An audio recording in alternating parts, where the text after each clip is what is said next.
Okay, Wildcats, today we're looking at journal page 3, interval and inequality notation. Vocabulary: a set is a collection or group, an element is an item in a set, a subset is a set within a set, an empty set is a null set without elements, a finite set has limited number of elements, and an infinite set has unlimited number of elements.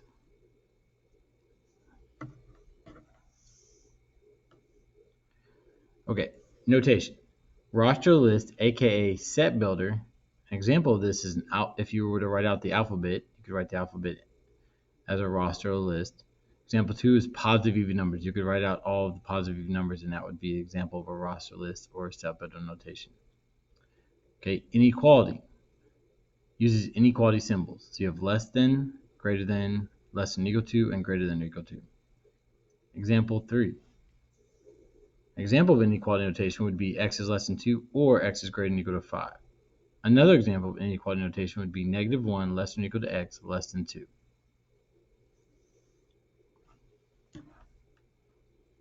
All right, now we have interval notation. So the symbols in the interval notation are parentheses,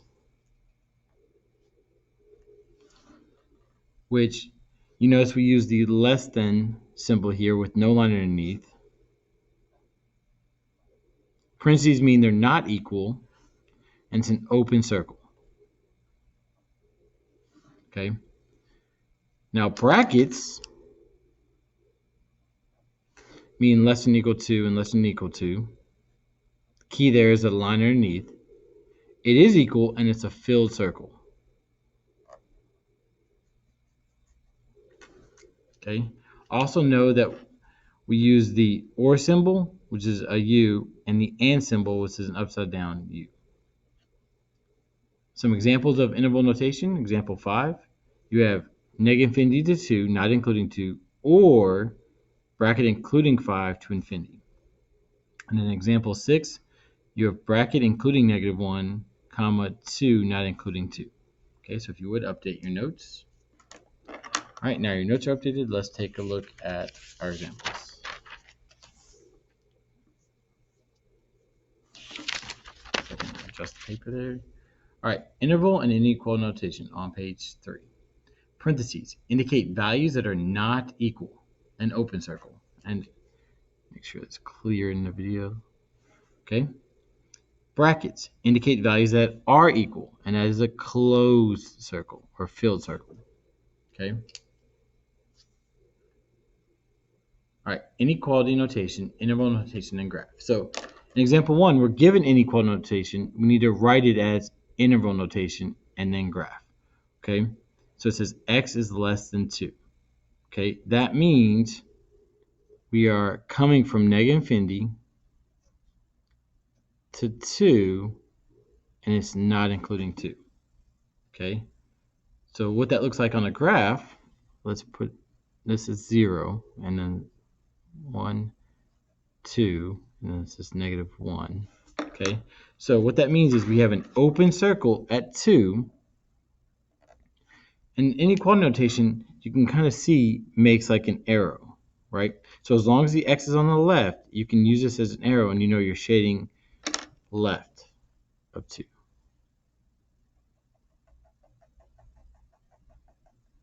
Okay.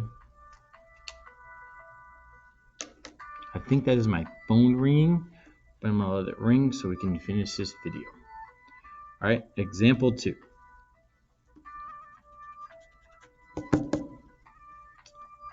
All right, now here we're given interval notation. We need to write that as inequality notation.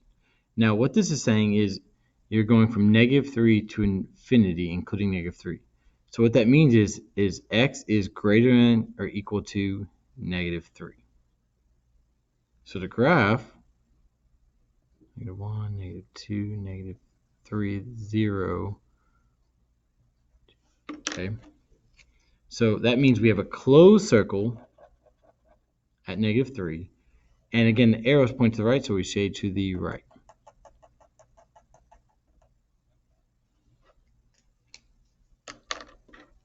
Okay. Example 3. Now we're given inequality notation. We need to write that as interval notation. Okay, so here we have x is greater than -1, but less than or equal to 3. What that means is x is between -1 and 3, not including -1, including 3. So that's parentheses -1 to 3 bracket. Okay, so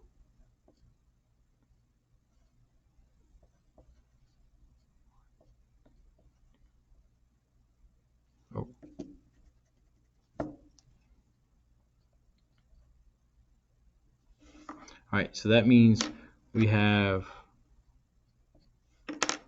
an open circle at -1, and we have a closed circle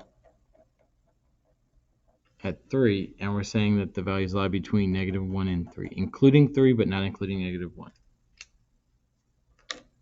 Okay? Example 4. So we're given interval notation, and we need to write that as inequality notation. Okay? So, and you know what? No, we'll go with that. All right. So that means you have -4 less than, because it's not, there's no line underneath. Okay, x less than or equal to 5.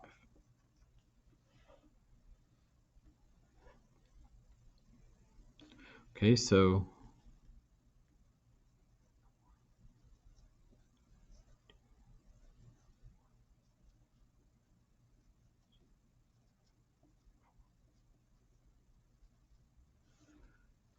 all right, so that means we have an open circle at -4 and a closed circle at 5, and then we shade in between.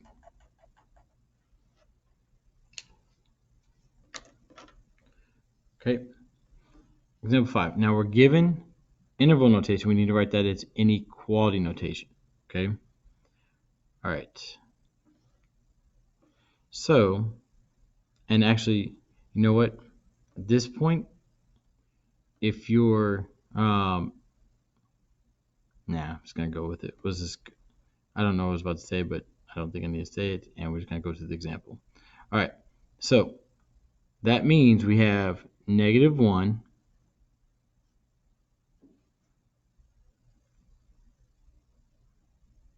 No, I'm gonna say it. All right. At this point in the video, if you're in regular algebra 2, you're done with examples 1 through 4.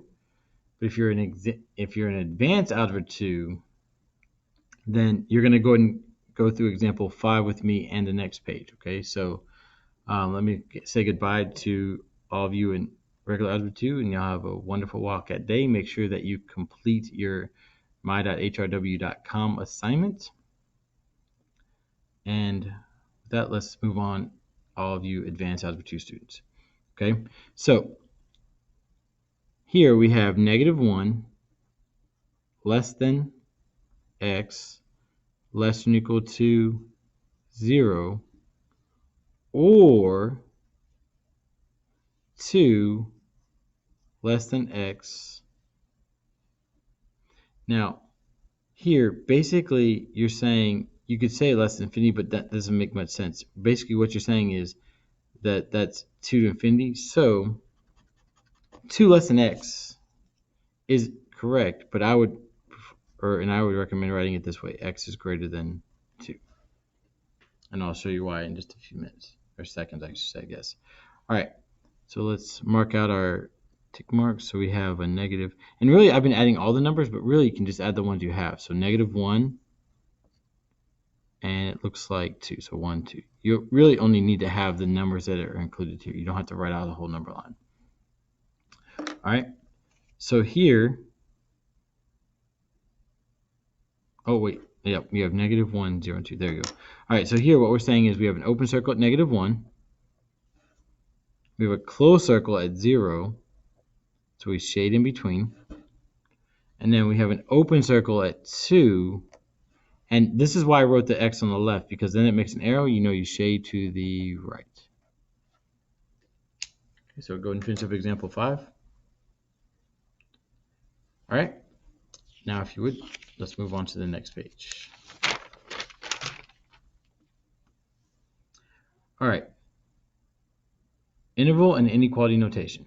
And again, if you're in advanced algebra, you should still be watching the video and completing this page as well. Okay. All right. So you might take a few moments to graph that on your paper. All right. I assume you've paused it. You've taken the time to graph. Now let's take a look at the questions that go along with it. It says, on the graph of f of x below, find. On what interval of x is f of x decreasing? Okay.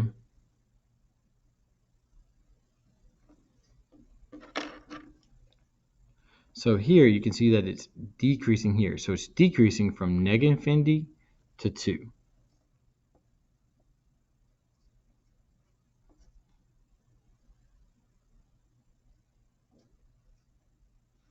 Now, that's a bracket because it includes 2. Okay. Now, on what interval of x is f of x negative? Okay. Well, it's negative. Remember, this is all negative. This is all positive. So here's at 0. That's that border between here we have, this is all positive. This is all negative. Okay. So it's in the negative. This graph is in the negative from negative infinity. And you always do this from left to right. Okay. Negative infinity 2. Okay. This point right here, at that point, it becomes 0. And in essence, we know this is 1, 2, 3, 4, 5, 6, 7. Let's call that 6.5. So at 6.5, it's 0, so it's not included because it's not negative at 6.5. Okay. Now, it says on what interval f of x is positive. Well, we know at 6.5, that's that turning point from negative to positive. So we know we're going from 6.5, not including it, to positive infinity. Okay, and then on what interval of x is it constant? Well, looking at the graph,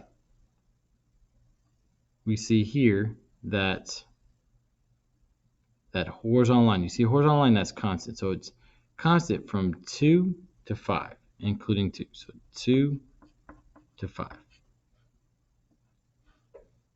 And let me just go back over this because I don't know if I didn't slide the graph down when I was explaining.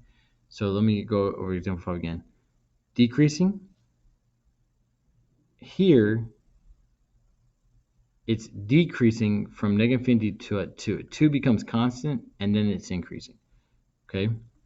Now, on what interval of f of x is negative? Now remember, this is all the negative, this is all the positive. So it's negative from negative infinity till it hits 6.5, that's 0. That's when it turns positive. So it's negative from negative infinity to 6.5. Okay? And then from 6.5 to infinity, it's in the positive quadrant of the graph. And then here, horizontal line means constant. So it's constant between 2 and 5. Okay? So if you would, go ahead and finish up your notes examples and start working on your my.hrw.com assignment and have a wonderful Wildcat day.